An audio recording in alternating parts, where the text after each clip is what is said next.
Edwards, the coffee with the extra flavor lift, brings you Night Editor.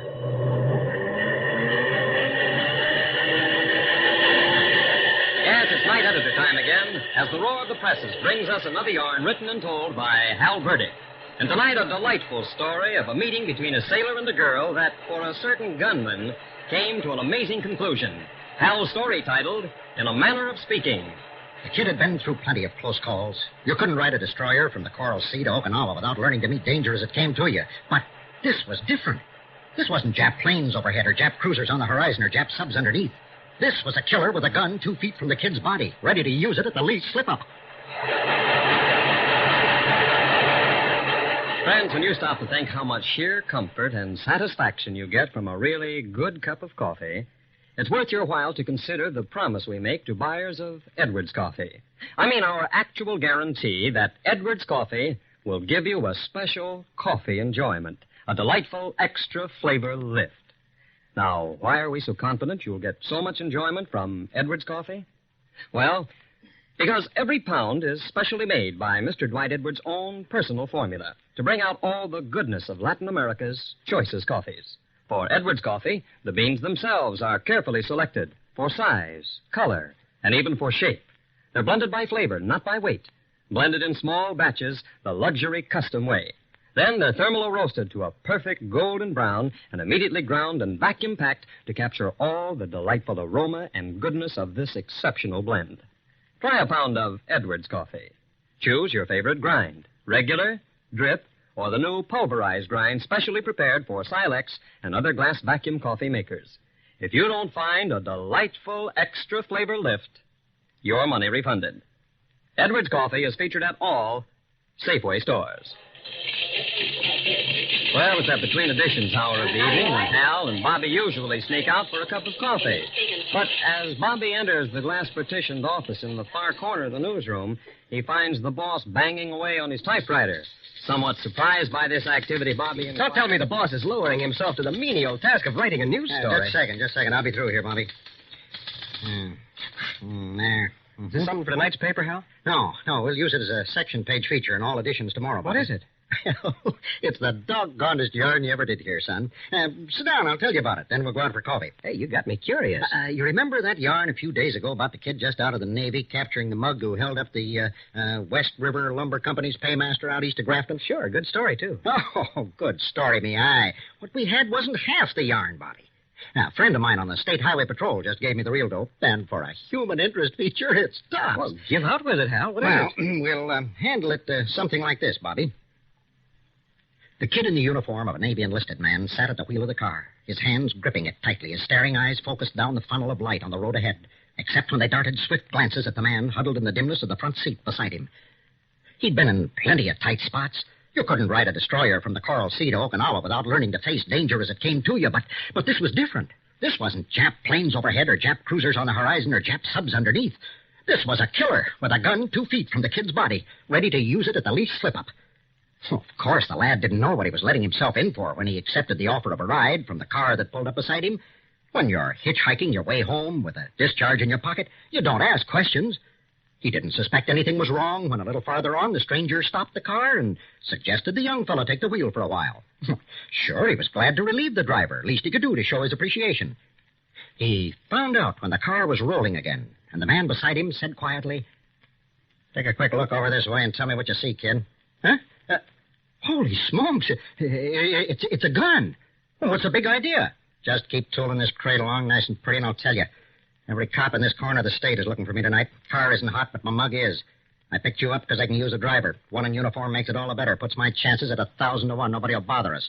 Oh, but look, mister. Well, for Pete's sake, I'm giving the orders. From here on, you do the driving. And do it carefully. Don't try any tricks. Get it? The kid got it all right with an emphasis that sent a chill tingling over his flesh. Then, gradually, his nerves began to untie again. If he did as the guy said, maybe he wasn't in any danger. Yeah, not get panicky. Keep using his head. Wait for the break. They drove for some distance in silence. Then, on one of his quick glances at the man beside him, a tiny ray of hope danced across his vision. The gas gauge. The needle was bouncing close to the empty mark. Stop at a service station. The gun would have to go back in the guy's pocket. And in the narrowness of the front seat, he might risk it. He forced the smile out of his voice as he spoke. We, gotta take on gas pretty soon, mister. Yeah, I know. Another reason for having you at the wheel to do the talking. And, don't get funny ideas about getting rough when we stop. I'll be watching every move you make. But whatever ideas the kid may have had were yanked from under him as the car rolled up to the pumps. Coming toward him was a girl attendant. He felt a hot resentment toward her. That spoiled everything. He couldn't take chances of a tangle that might end up in wild shots flying around, not with a girl there. It was just one more bad break in everything that was happening to him.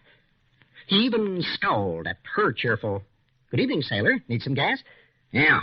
He barked the answer more than spoke it. "Now, fill her up." Her answering smile was touched with wistfulness. "You don't have to be so grouchy about it." Her finger pointed to the rating on his sleeve. "I used to wear one of those myself." "Huh? What you mean?" "I was in the waves, stationed at Pearl for a time." "Oh, you were?" "Uh-huh. Now, we had to learn all those things, too, but I could keep up with you." His eyes took her in for the first time. She was a pretty girl, trim figure, wisps of reddish gold hair showing under the little service station cap. But there was more to his appraisal than that. Here was a friend. This girl was Navy, too. The Navy always stuck together. She'd help him if she knew. If she knew, and that's where it stopped. And yet, his mind was struggling desperately to make sense out of a confusion of thoughts. The man spoke a warning as the girl went back to fill the tank, but the kid scarcely heard it. An idea was beginning to take form, one that sent a quick hope surging through him. Why, sure, it was a chance, a long one, but still a chance. He greeted her with an impudent smile when she came back to the car window, and he held out the bill his companion had given him. I'd kind of like to see you again someday. We should have a lot to talk about. Speaking the same language and all that. Well, if you're ever by here again, yeah. Yeah, I kind of go for you, sugar. Oh, now, really? She pulled back from the window a little, but the kid was hurrying on. Yes, indeed. I could do with an option on a lot of your time. Oh, you're a fast worker, aren't you, sailor? I didn't have the nickname B. Baker for nothing. Her eyes widened. Shadow of a frown crossed her face. She darted a swift glance at the man in the far corner of the seat. The lad saw it, and his voice was almost insolent as he asked, "Well, how's about it, sugar? If I come back, could you arrange a little sugar option, sugar?" "That's very cute." Yeah, not bad, is it? Sugar option, sugar. And I could have flock more that are just as good." The man beside him stirred restlessly. Time was short. He searched the girl's face anxiously, but she turned away, walking toward the cash register for the change. Beside him he heard, "All right, smart boy, forget the lovemaking and get this car rolling." His hope of a moment ago was draining from him. That lost sensation was returning. Then the girl was coming toward him again, smiling.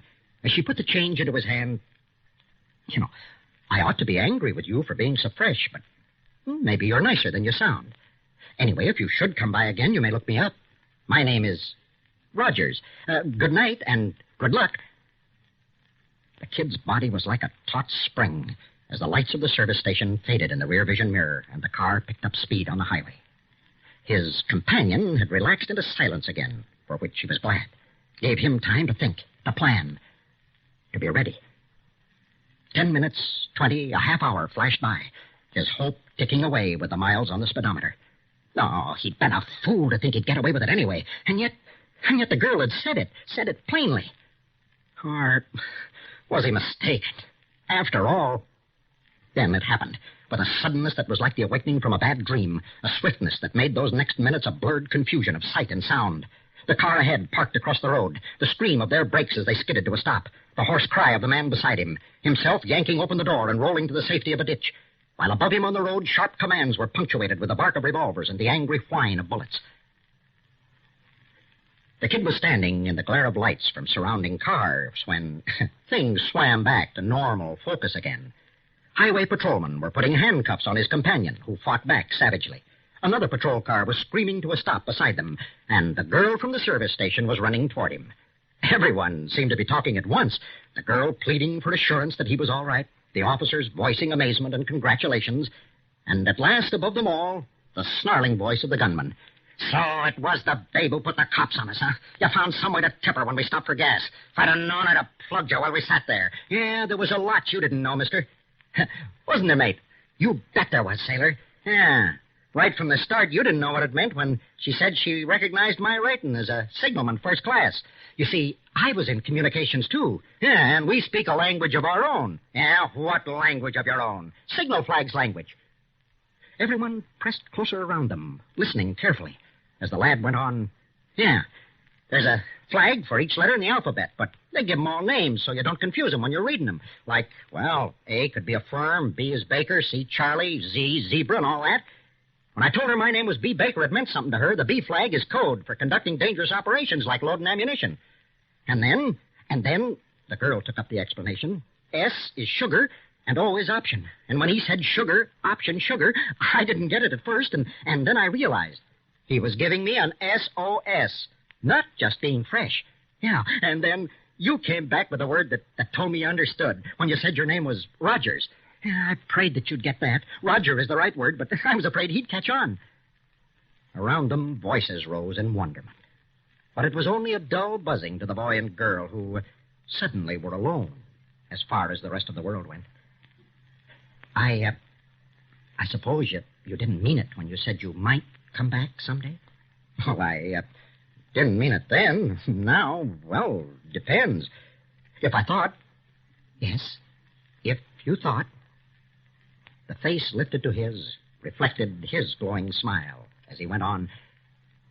If I thought that sometime I might get that sugar option, sugar, I would come back. And, lady, I'm not talking code now. That's the real McCoy.